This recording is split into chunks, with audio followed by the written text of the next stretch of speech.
Okay hi guys, good morning everyone. कैसे हैं आप सभी लोग? उम्मीद करते हैं कि सब लोग अच्छे होंगे। चलिए फिर से हम आ गए हैं आपको क्लास स्पोकन क्लास लेकर के आज।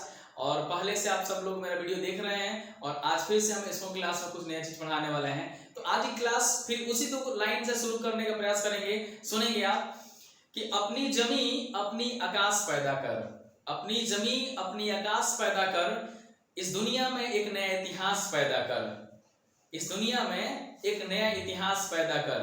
खुशी मांगने से कम मिलती है, खुशी मांगने से कम मिलती है।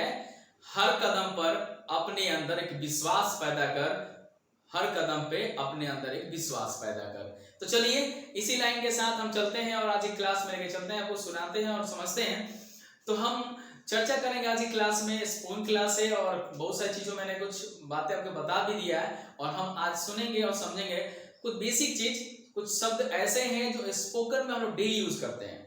सो today we will discuss about the important words that is very important for you and we always use in our daily life, because I know you want to be a speaker. आप बनना तो चाहते हैं but जो मैं कह रहा हूं वो करना भी पड़ेगा। यानी कि कहा जाता है saying is easy but doing is difficult. But I hope कि आप कर भी रहे हैं और आप लोग कमेंट से हमें पता चलता है कि आप सब लोग मेहनत कर रहे हैं। उम्मीद करते हैं कि जो मैंने स्टेटमेंट कहा ये बात नहीं होगा, कहना आसान है बट करना मुश्किल। लेकिन मुझे लग रहा है कि अगर आप करना शुरू कर देंगे तो कुछ भी मुश्किल नहीं इस दुनिया में, है ना। हर चीज पॉसिबल है, बस करने की इच्छा हो तब। और मैंने पहले कहा था एक्साइटमेंट एक्साइटमेंट और एक्साइटमेंट आपके अंदर होना चाहिए। आप एक्साइटेड हो जाइए। आप फिर से आज की क्लास में तो आज हम चर्चा करें कुछ ऐसे शब्दों को जहां पर अक्सर हम गलती करते हैं और बोलने में भी गलती करते हैं। तो कुछ गुड मैनर वाले वर्ड हैं जो आज चर्चा करने वाले हैं। आइए हम देखते हैं कौन कौन से वर्ड है जो हम अक्सर यूज करते हैं। देखो स्पोकन में जब भी हम कोई बात करता है, कोई भी बड़े आपसे बात करते हैं कि कुछ भी छोटे हो या बड़े हो, तो एक हमारे अंदर एक गुड मैनर होना बहुत जरूरी है। मतलब एक कहा जाए कि अच्छा शिष्टाचार होना जरूरी है। तो शिष्टाचार दिखाने के लिए कुछ शब्द आते हैं जिस शब्दों का चर्चा करेंगे।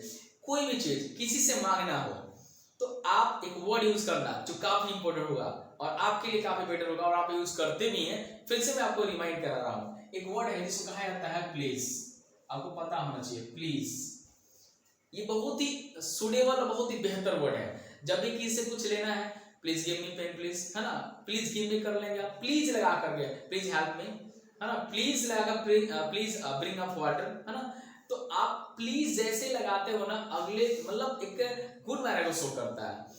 तो आप जब भी कोई सेंटेंस, जब भी कोई बात अगर किसी से कहना हो इंग्लिश में, तो आप वहां पे या हिंदी में ही चर्चा कर रहे हैं, बात कर रहे हैं, तो आप इन सब को यूज करो प्लीज। ओके, तो आप समझ गए होंगे। अगला वर्ड देख लीजिए। एक अगला वर्ड जो आता है एक्सक्यूज मी।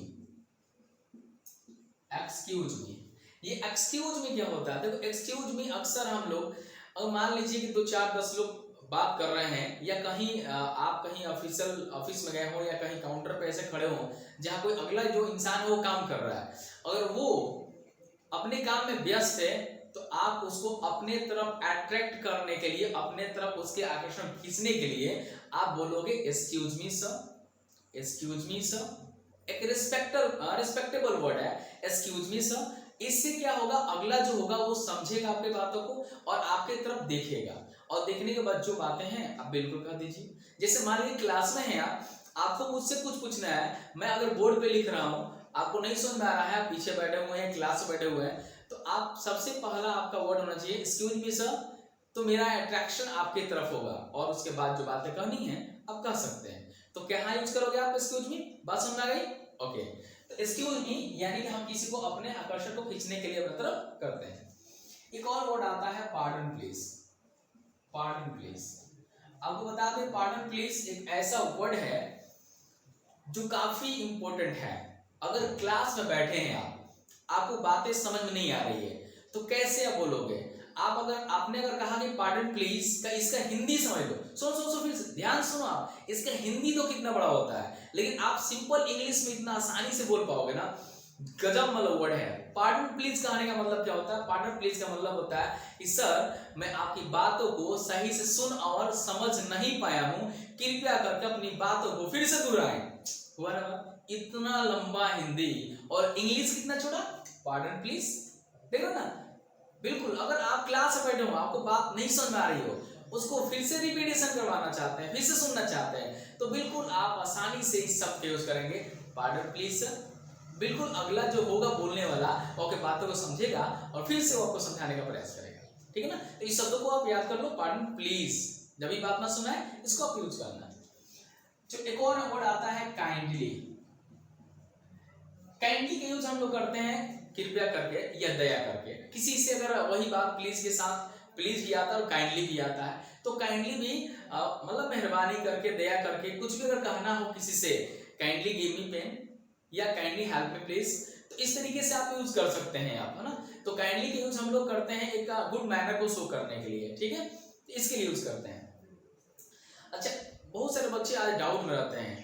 कभी कभी क्या होता है, जब इंग्लिश बोलते समय अगर हमें सिंपल बात कहें, अगर चाची, अगर घर में चाची आंटी जिसको बोलते हैं हम लोग, उनको तो बात समझ में आता है कि आंटी है वो, तो हम लोग आंटी यूज करते हैं। लेकिन आज मैं बता रहा हूँ, बहुत सारे बच्चे कहते हैं सर चाची को तो इंग्लिश में आंटी बोलते हैं, लेकिन अगर मान लीजिए मामी आ गई, बुआ आ गई, मौसी आ गई, तो सर उसके लिए क्या स्पेशल वर्ड है। मैं बता दूं, इंग्लिश में यही तो सबसे खूबसूरती है, सबसे अच्छी बात है कि अगर आप आंटी का वर्ड यूज करते हो ना, आंटी का मतलब होता ही है चाची, मौसी, बुआ, मतलब ये जितने आपके सेंस में आने वाले हैं ना, ये सबके लिए हम आंटी बिल्कुल यूज कर सकते हैं।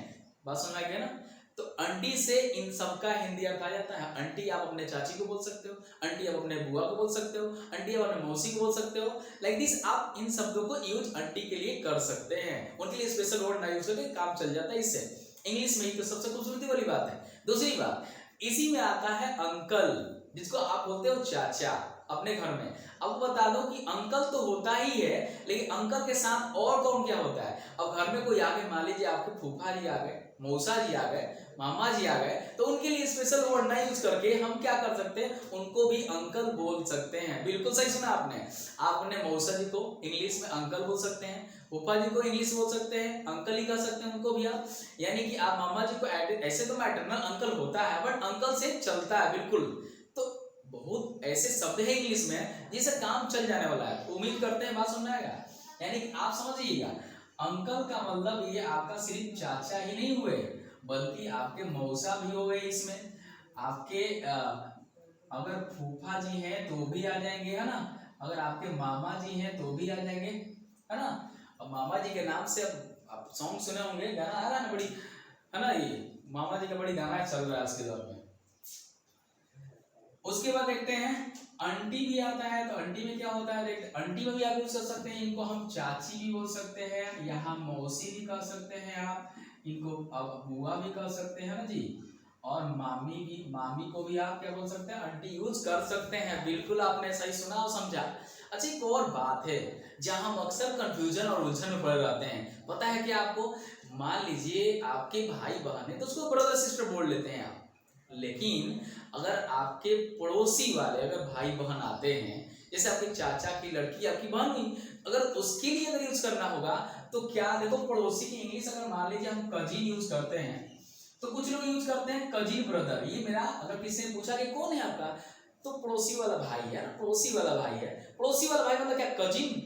कजिन क्या, कजिन बोले तो बोलेगा, कजन बोलेंगे इसको, कजन भी बोलते हैं, कजिन बोलते हैं। तो कजन ब्रो है या कजन सिस है, सिस मतलब सिस्टर, तो कजिन ब्रो या सिस बिल्कुल नहीं बोलेंगे आप, ये गलत होता है। कभी भी कजन के साथ आपको उसमें ब्रो और सिस का यूज नहीं करेंगे आप, ओके। यानी कि हम कजन ब्रो नहीं बोल सकते, कजन सिस नहीं बोल सकते। बात समझ आ रही है ना। यानी कि हम कजिन इसके साथ ना हम ब्रो और सिस का यूज नहीं करते, बस कजन बोलो ये मेरा कजन है, यानी कि मेरे पड़ोसी वाले भाई बहन जो भी हैं आप यूज कर सकते हैं। बात समझ आ रही है ना आपको। बिल्कुल उम्मीद करते हैं समझ में आई होगी ये। और ये अक्सर बच्चे गलती करते हैं, लेकिन उम्मीद करते हैं आज के बाद से आप ये गलती नहीं करेंगे, ओके। चलिए, एक और खूबसूरत सा वर्ड आता है, आपको पता है, अगर कोई आपका काम कर देता है ना, तो बिल्कुल एक सुंदर सा वर्ड है जो अक्सर हम यूज करते हैं, जिसको हम कहते हैं थैंक्स। अगर किसी ने काम अगर कर दिया तो आप जरूर बोलो थैंक्स। क्या बोलोगे, बोलो यस, बिल्कुल थैंक्स बोलेंगे या थैंक यू बोलेंगे आप। अच्छा, आपने ऐसा बोला तो अगला जो बोलने वाला है, सुनने वाला आपकी बातों का है, वो जवाब भी देता है, यू वेलकम, यू वेलकम, है ना। यू वेलकम बोल सकता है, या सिर्फ बहुत सारे शॉर्ट फॉर्म में वेलकम भी बोल सकते हैं। ये बहुत सुंदर वर्ड है स्पोकन का, ये आपके जुबान पर अक्सर तो होता ही है, बट आप ध्यान रखना।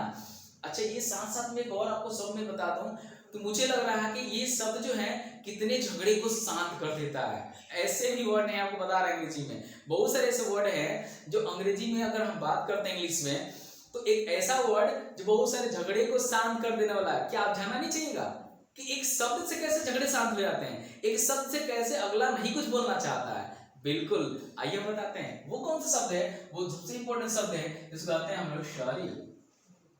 पता होना चाहिए आपको, सॉरी एक ऐसा वर्ड है, अगर आपके साथ कहीं कोई व्यक्ति अगर मान लीजिए गलती से अगर टकरा भी जाता है तो आप सॉरी बोल सकते हैं। या कोई घर में कोई गलती हो गई, किसी से हो ही जाती है, आपसे हो जाती है, मुझसे हो जाती है, किसी और से हो जाती है, बट आप उस समय अपने आप में ईगो मत दिखाओ, अपने आप में मतलब एक घमंड वाली बात है या वो सब चीज नहीं दिखाना होता है। बोले एक सुंदर सा वर्ड बिल्कुल वहां यूज कर लो, सॉरी, बिल्कुल sorry ma'am, sorry bro, sorry sis, इस तरह से आप अगर यूज करते हो ना, मुझे उम्मीद है कि वो झगड़े होंगे या जो कुछ भी होता होगा ना, जो मन में एक अंदर से इरिटेशन होता है ना, वो शांत हो जाती है। बिल्कुल सही सुना आपने। तो आज से यूज करना शुरू करोगे कि नहीं करोगे? बिल्कुल करना शुरू करो, आज से यूज करोगे सॉरी। ये वर्ड आपके लिए काफी इंपॉर्टेंट होने वाला है और है भी, तो आप इसको यूज करना डेली लाइफ में सीख जाओगे, तो उम्मीद करते हैं बहुत अच्छा आने वाला है, मजा भी आने वाला है, ठीक है ना। तो इन शब्दों को आज मैंने जो बताया, इन शब्दों को आप रिमेंबर कर लो,